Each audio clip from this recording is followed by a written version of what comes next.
27 మంది శవాలు అక్కడ ఛత్తీస్గఢ్ వాళ్ళందరివి కూడా ఇచ్చేసి ఆంధ్ర తెలంగాణ శవాలను మాత్రం ఆపేశారు. ఇక్కడ నుంచి వెళ్ళినటువంటి కుటుంబాలు,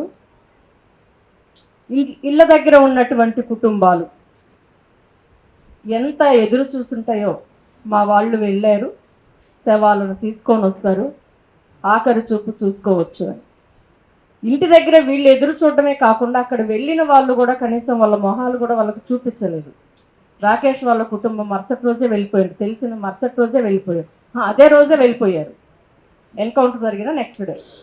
అప్పటి నుంచి కూడా రాకేష్ మొహము వాళ్ళ నాన్నకు చూపించలేదు. నిజంగా తర్వాత సంగీత వాళ్ళకి అసలు విషయమే తెలియదు.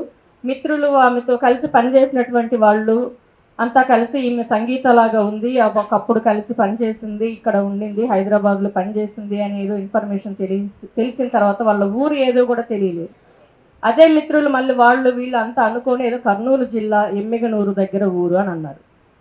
వాళ్ళ ఇంటికి వెళ్ళి కనుక్కొని ఆ కుటుంబాన్ని అక్కడ నుంచి పంపించి ఆ ఫోటో చూస్తే వాళ్ళు కూడా ఈమె మా చెల్లిలాగా లేదు అని అన్నారు. అంటే ఎన్నో సంవత్సరాలు అయిపోయింది. తను నిజంగా హైదరాబాద్లో ఉండి పనిచేసినప్పటి ఫోటోకి ఇప్పుడు చనిపోయి ఉన్నప్పటి ఫోటోకి చాలా డిఫరెన్స్ ఉంది.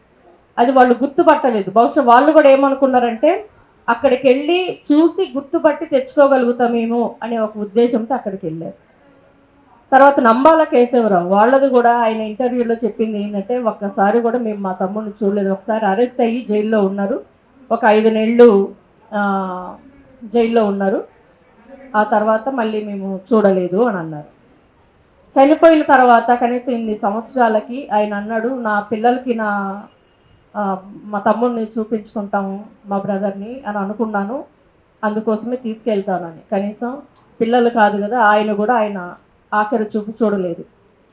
ఇట్లా చూడకుండానే, కుటుంబాలకి ఇవ్వకుండానే, వెళ్ళినటువంటి కుటుంబాలకి ఏ విషయమూ చెప్పకుండా, నువ్వు నిజంగా చంపేటప్పుడే వాళ్ళు డిసైడ్ అయ్యారు ఈ శవాలను ఏం చేయాలి అని. అందుకోసమని ఇక్కడ చూడండి, నంబాల కేశవరావు మొహం ఎక్కడ కూడా ఏ డ్యామేజ్ లేదు, ఎంత ఫ్రెష్గా ఉందో. కానీ ఛాతి దగ్గర నుంచి కిందికి మనం చూసామా, అది బాగానే ఉందా, ఆ బాడీ బాగానే ఉందా తెలియదు మనకి. ఎన్ని హింసలు పెట్టారో తెలియదు, అసలు అవయవాలు ఉన్నాయో లేవో కూడా తెలియదు. ఆ బాడీని మనకి ఇవ్వకుండా కాల్ చేయడానికి గల కారణాలు అవి. వాళ్ళు చంపేటప్పుడే డిసైడ్ అయ్యి అన్ని హింసలు పెట్టి చంపేశారు.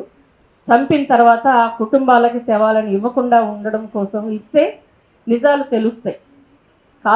కాల్చడము అని అంటే అక్కడ శవాలను మాత్రమే కాదు, నిజాన్ని కాల్చేశారు, సత్యాన్ని చంపేశారు అంటారు కదా, చంపేశారు, కాల్చేశారు. అట్లా వాళ్ళు డిసైడ్ అయ్యే చంపారు కాబట్టి కుటుంబాలు అక్కడ 3 రోజులుగా 4 రోజులుగా చివరి వరకు ఉన్నా కూడా ఇవ్వకుండా, చూపించకుండా కాల్చేశారు. కళ్ళ ఎదుటే బిడ్డల శవాలు కాలిపోతుంటే ఎట్లుంటుంది వాళ్ళకి, ఎంత ఆశగా వెళ్ళి ఉంటారు.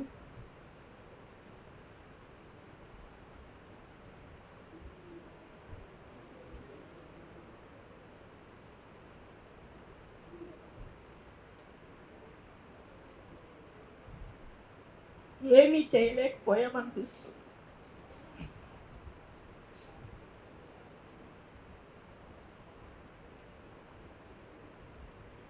చనిపోయిన తర్వాత శవాల కుటుంబాలకు అప్పగించడంలో మనం చాలా ఫెయిల్ అయ్యామనిపిస్తుంది.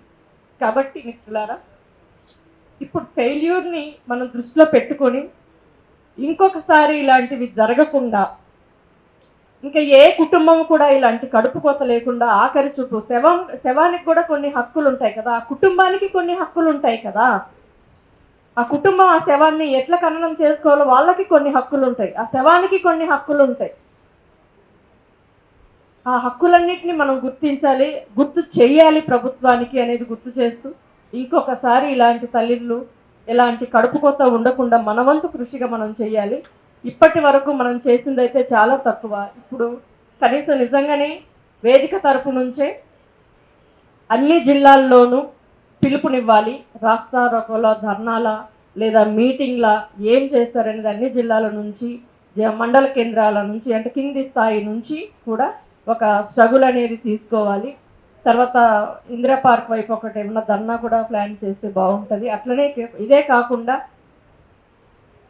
కోర్టు అదే జ్యుడిషియల్ ద్వారా కూడా దాన్ని ఇంకా జరగనివ్వకుండా నిజంగానే అమ్మ కానీ నిలబడితే అమ్మ కడుపు కోత ఇంకొక తల్లికి లేకుండా చేయొచ్చు. నా కొడుకు సేవాడిని నాకు ఎట్లాగూ ఇవ్వలేదు, కనీసం నాలాగా ఇంకొక తల్లి కడుపు కోత ఉండొద్దని నేను కోరుకుంటున్నా. కోర్టు వాళ్ళు నన్ను నా కోరికని మన్నించాలి అని చెప్పనేసి అమ్మ తరపున ఒక పిటిషన్ కూడా వేయించి ఇంకొకసారి ఇట్లా జరగకుండా శవాలను ఖచ్చితంగా ఇంటికి తీసుకొచ్చి ఇచ్చేటట్లుగా మన వంతు కృషి మనం చేయాలి అనేది నేను చెప్తూ అమరులకు జోహార్లు చెప్తూ ముగిస్తున్నా.